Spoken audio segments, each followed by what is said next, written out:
Greetings, brothers and sisters. I hope all is well.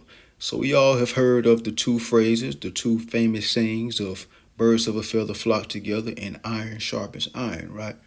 Well, today I'm making a video that is sort of in that category, you know what I'm saying? Sort of in that realm.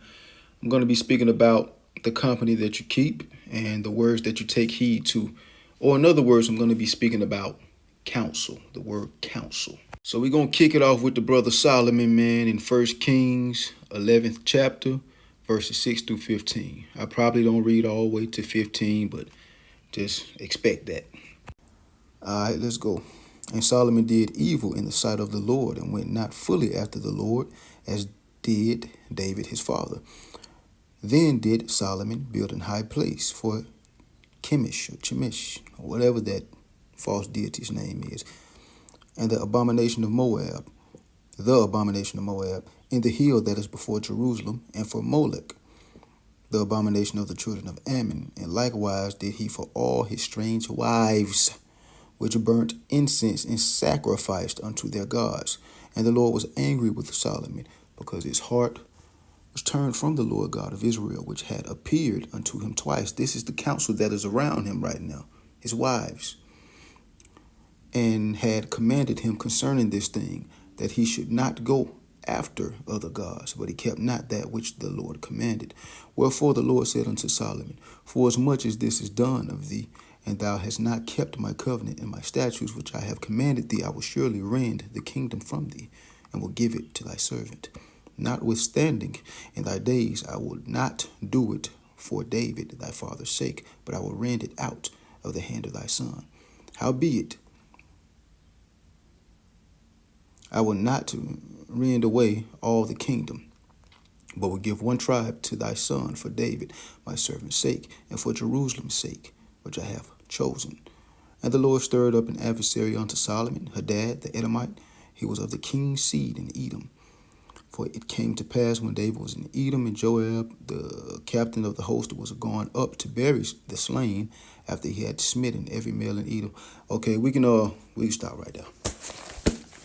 We're going to stop right there. But that's just an example of the company that you keep, the counsel that is around you. That was an example of his women giving him counsel. And it probably took them years. It took them hella women. 700 wives, 300 concubines, or something like that, if I'm not mistaken. 1,000 women, just rounding to the nearest 1,000. 1,000 women at the same time to work at him, to work against his discipline. It probably took years for them to do it, but at the end, as we just read, he caved in.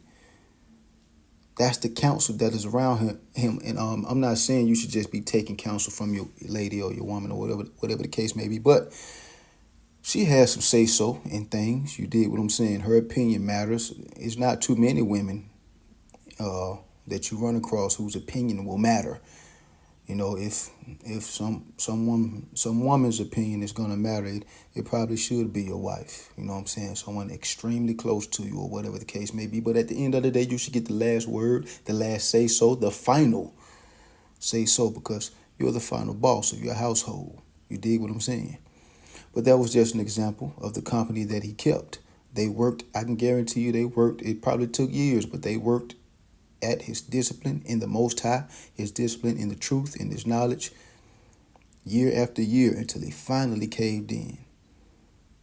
Birds of a feather flock together. That's why the scriptures tell you to not be unfruitfully yoked, unrighteously yoked. You know what I'm saying? Because I ain't having it. I'm dropping a woman that's trying to turn me against what I believe in. You're not for me. You wasn't sent by the Most High. It's simple as that. I'm going to wipe my hands with you, wash my hands with you, dry them with you. You ain't coming back. It's just like the germs that was on my hand before I washed them. Say I touched doorknobs or something, a few doorknobs that day. I got home, washed my hands or whatever the case may be. See the germs that was on my hands, the ones that I washed down the sink. They're not coming back. They're not going to ever be a part of my hands ever again. You're done for. You're screwed. I washed my hands with you, and I dried my hands with you. You was already down the drain. You're not coming back. He was a very great man. You know what I'm saying? A time in history where this very great man decided to invite people into his life that wasn't good for his spirit, which were the direct causes of him transgressing in a big time way against the Most High. Watch the company that you keep, birds of a feather flock together. Watch who you counsel. Watch who you get counsel from. Your women are supposed to be getting counsel from you, honestly, all the time. You're supposed to be the one that always knows the right thing to do, that won't let emotions get in the way of you making sound decisions. That's supposed to be you, I would hope, and not your woman. But as you can see, counsel correlates with damn near everything in life. As you can see, in relationships, we just read that, marriages, whatever the case may be, environments, people. And I'll get on the environments. I'll speak a little about environments later on. In the meantime, let's go to the book of Sirach, chapter 37, verse 10. Consult not with one that suspecteth thee, and hide thy counsel from such as envy thee. Suspecteth thee meaning they don't trust you, or maybe they don't know you like that or something like that. I'm going to read it again. Consult not with one that suspecteth thee, and hide thy counsel from such as envy thee. Going back to that first part that I spoke of that verse, that means you shouldn't trust them either. You know what I'm saying? If they don't trust you or they don't know you like that, that means you probably, more than likely, don't know their asses like that either. So what the hell are you doing even asking them for counsel, advice? Now, with some people out here that will give you some sound advice, for sure, even if they don't know you. You dig what I'm saying? Especially, a good example would be like at a networking event. You know what I'm saying? You're networking and things of that nature, and you run across a person that's genuinely trying to help others. Not everybody is like that. Not everybody will be like that at those networking events. Some of them will tell you straight up lies. You dig? But that's a good example right there of someone giving you some good counsel when it comes to business or whatever the case may be, or anything in life. But let's get to the second part. Getting counsel from someone that envies you or that is jealous of you is another word for that, or sentence or phrase for that sentiment, is called setting yourself up or trapping yourself in a detrimental state. You know what I'm saying? Leading yourself or allowing yourself to be led by someone that you know is jealous of you to make you walk dead into a ditch, a trap. It makes no sense to do that. Why in the hell would you do that? I'm thinking this would be common sense, but I'm pretty sure some people out there that don't know this, if it's anybody that's going to watch this video, whenever you're going to watch it. Either way, I'm going to keep putting out this knowledge. It doesn't matter if I get no views on every single damn video on this channel from here on out. I don't give a shit. I'm doing the work. I have to. It's in me. This is my job. It's my spiritual job. You dig what I'm saying? It ain't going to stop. But anyways, asking for counsel through someone that's envious of you, I guarantee you those people are either licking their chops, waiting to give you wrong advice, to set you up in a harmful or detrimental situation, to steer you wrong.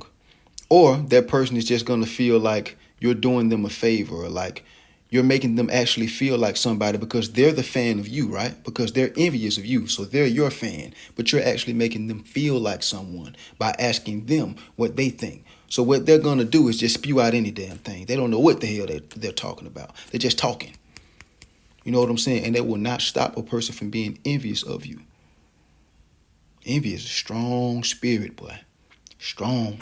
Speaking of birds of a feather flock together and iron sharpens iron, all the people that you tend to congregate with or hang around or tend to take heed to in regards to the words that they speak, you tend to become them sooner or later. You tend to evolve, and not in a fruitful way. That's one of my favorite words. I'm going to continue to use it.